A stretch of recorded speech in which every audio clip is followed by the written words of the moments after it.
Tu cumpleaños llegó y no hiciste nada. No publicaste nada, no organizaste nada, no esperaste nada. Para ti fue simplemente otro día. Y alguien en tu vida lo notó y te preguntó ¿por qué? O peor, no te preguntó, pero lo pensó. Y lo que pensó fue que algo en ti está mal.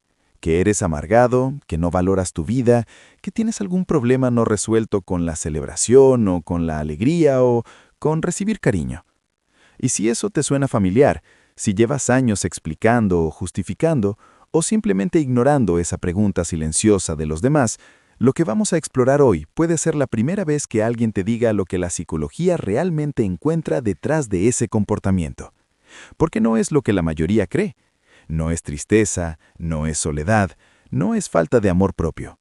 Es exactamente lo contrario. Y hay 6 razones psicológicas profundas detrás de esa misma decisión visible de no celebrar. 6 perfiles distintos que todos llegan al mismo resultado desde lugares completamente diferentes.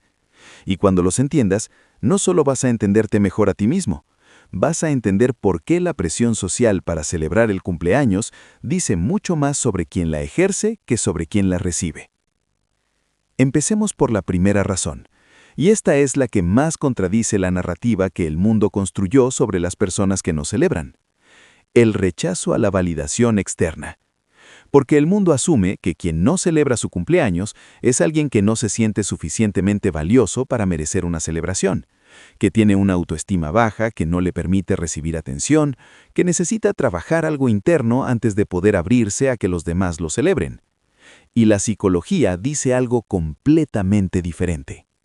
Las personas que no celebran sus cumpleaños frecuentemente tienen una autoestima que está construida desde adentro, no desde afuera. No desde cuántas personas se acuerdan de felicitarlos, no desde cuántos mensajes llegan, no desde si alguien organizó algo especial. Desde adentro. Los psicólogos llaman a esto locus de control interno, y es una de las configuraciones psicológicas más asociadas con bienestar real y sostenido. Porque el locus de control interno significa que tu sentido de valía no depende de factores externos, no depende de la aprobación de otros, no depende de gestos simbólicos que el calendario indica que deberían ocurrir. Viene de un lugar que nadie más puede darte ni quitarte. Y cuando tu valía viene de ese lugar, el cumpleaños deja de tener la función que tiene para quien lo necesita para sentirse visto. Esa función de confirmación anual de que importas, de que la gente se acuerda de ti, de que tu existencia registra en el radar de otros. Esa función no desaparece porque seas arrogante o porque no necesites a nadie. Desaparece porque ya tienes lo que esa función intenta proveer. Ya sabes que importas, ya sabes quién eres. No necesitas que el calendario te lo confirme una vez al año. Y lo que eso revela sobre las personas que sí necesitan esa confirmación es algo que pocas veces se nombra directamente, pero que está implícito en toda esta psicología.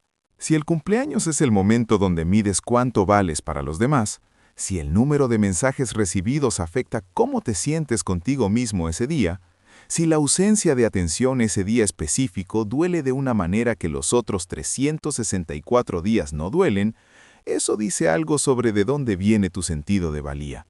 No como juicio, como información, como algo que vale la pena examinar. La segunda razón es la que más se malinterpreta porque desde afuera se confunde con algo que no es. La incomodidad con ser el centro de la atención. Y aquí hay que hacer una distinción que la mayoría no hace. No estamos hablando de timidez, no estamos hablando de ansiedad social en el sentido clínico. Estamos hablando de algo mucho más específico, de la incomodidad que genera un tipo particular de atención. La atención programada, la atención obligatoria, la atención que no ocurre porque alguien genuinamente quiso expresarla en ese momento, sino porque el calendario indica que hoy es el día en que se expresa. Un cumpleaños te coloca en el escenario de una manera que no elegiste. Todos te miran, todos cantan, todos esperan que actúes de cierta manera, que te veas emocionado, que estés agradecido de manera visible, que corresponda al ritual con la respuesta emocional que el ritual demanda. Y para muchas personas, especialmente para quienes tienen alta conciencia social y alta sensibilidad a la autenticidad, esa actuación forzada se siente exactamente como lo que es, una actuación. No es que no aprecien el afecto, no es que no valoren que alguien pensó en ellos, es que prefieren que ese afecto llegue cuando es genuino, cuando alguien quiso expresarlo, cuando no está mediado por la obligación del calendario, sino por un impulso real de conexión. Las demostraciones de cariño que llegan porque hoy toca, aunque vengan de personas que quieren genuinamente, tienen una textura diferente a las que llegan un martes cualquiera porque alguien pensó en ti y quiso decírtelo. Y para ciertos cerebros, especialmente los que procesan la autenticidad con mucha sensibilidad, esa diferencia de textura importa enormemente. No porque sean difíciles, sino porque son honestos sobre lo que sienten y lo que no sienten, y forzarse a actuar emocionado en una celebración que no les genera emoción genuina se siente como una pequeña traición a esa honestidad. La tercera razón es la más filosófica, y la que más incomoda a la gente porque toca algo que la mayoría prefiere no pensar: la perspectiva existencial sobre el tiempo. Hay personas que cuando llega su cumpleaños no piensan en la celebración, piensan en el tiempo, en lo que significa que pasó otro año, en lo que lograron y lo que no, en lo que quieren que sea diferente y en lo que sigue igual, en la brevedad de todo esto, en que cada cumpleaños es también un recordatorio de finitud, de que el tiempo avanza independientemente de lo que hagas con él, de que hay una cantidad de esos días que es limitada, aunque no sepas cuál es el límite. Los psicólogos identifican esto como conciencia temporal elevada, y puede sonar oscuro desde afuera. Puede parecer que esas personas están deprimidas o que tienen una relación difícil con la existencia. Pero en realidad ocurre lo contrario. La conciencia de la finitud, cuando se procesa de manera saludable, no genera parálisis, genera urgencia, claridad sobre lo que importa, menor tolerancia para lo que no importa, mayor disposición a invertir tiempo y energía en lo que realmente tiene significado y menor disposición a gastarlo en rituales que se sienten vacíos.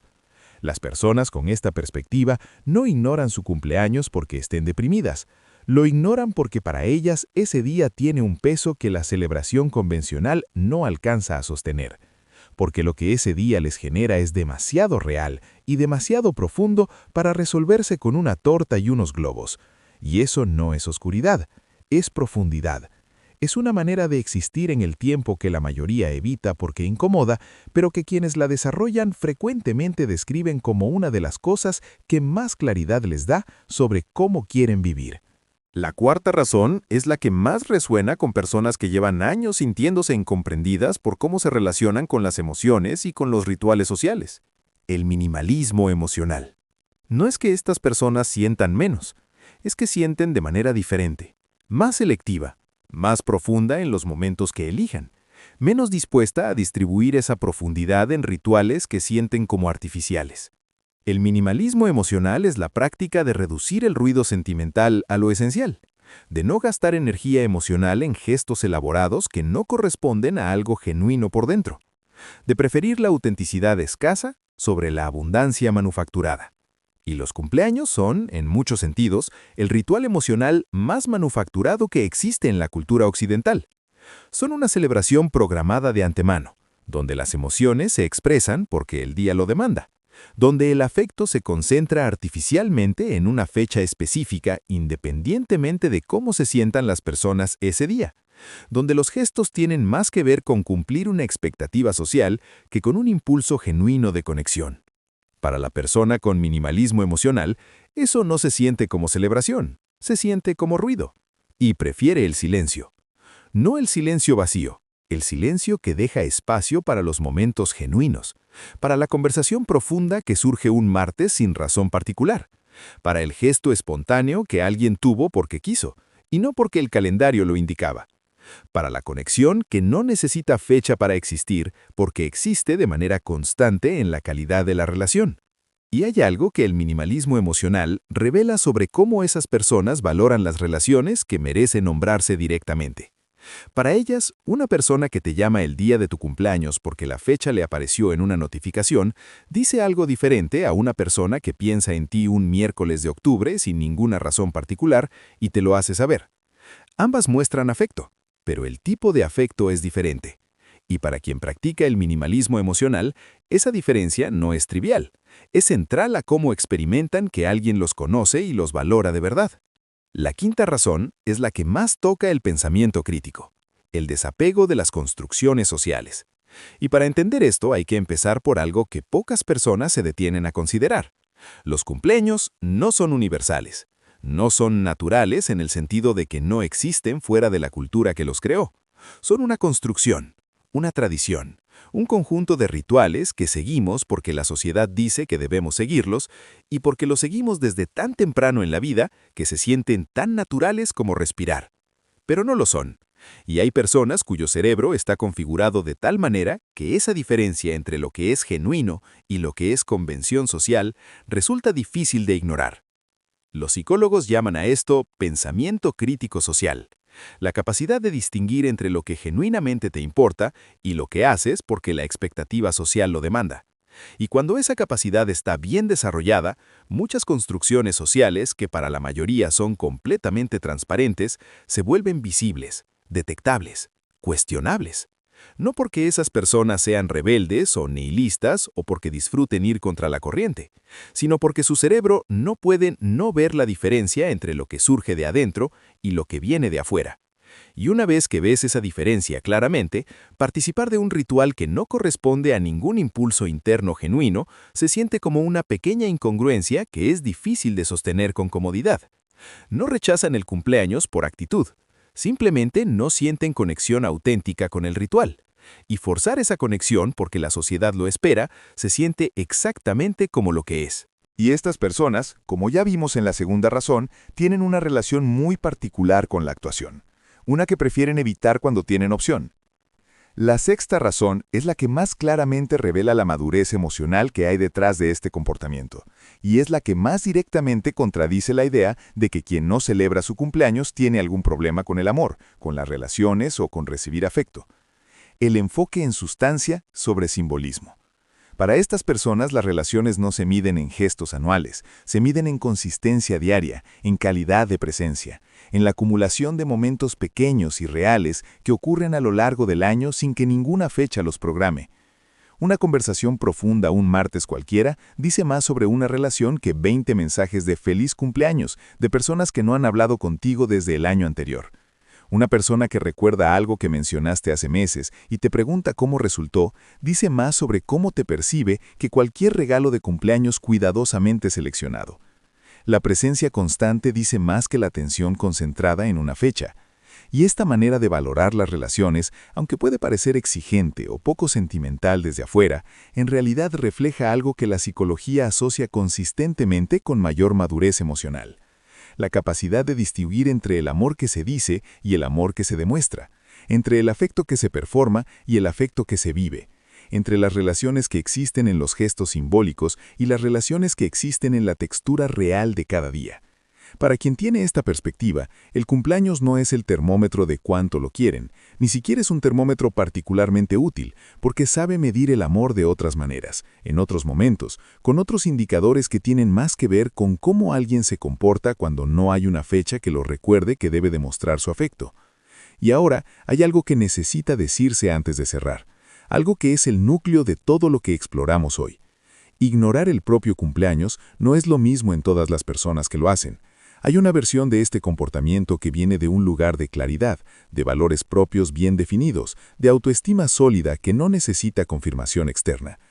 Esa versión es exactamente lo que describimos hoy. Psicológicamente coherente, internamente motivada, libre de la necesidad de aprobación. Pero hay otra versión, una que también produce el mismo comportamiento visible de no celebrar, pero que viene de un lugar completamente diferente, de la creencia de que no merece ser celebrado, de que pedir atención es una carga para los demás, de que es mejor no esperar nada para no arriesgarse a que no llegue, de que la indiferencia protege de la decepción.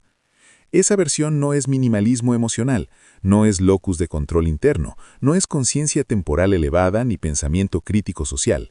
Es dolor que aprendió a disfrazarse de desapego. Y la diferencia entre las dos versiones importa enormemente, porque una te libera y la otra te contiene, aunque desde afuera sean indistinguibles.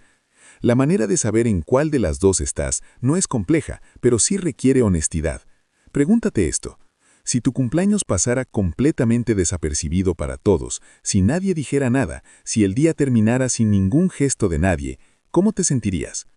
Si la respuesta es genuinamente indiferente, si no hay una punzada de algo ahí, si la idea de eso no activa ninguna resistencia interior, probablemente estás en la primera versión, en el desapego real que viene de la plenitud. Pero si al considerar eso sientes algo que no es completamente neutro, si hay una pequeña contracción, una incomodidad que no esperabas, eso no es señal de que eres superficial o dependiente, es información valiosa sobre dónde estás realmente.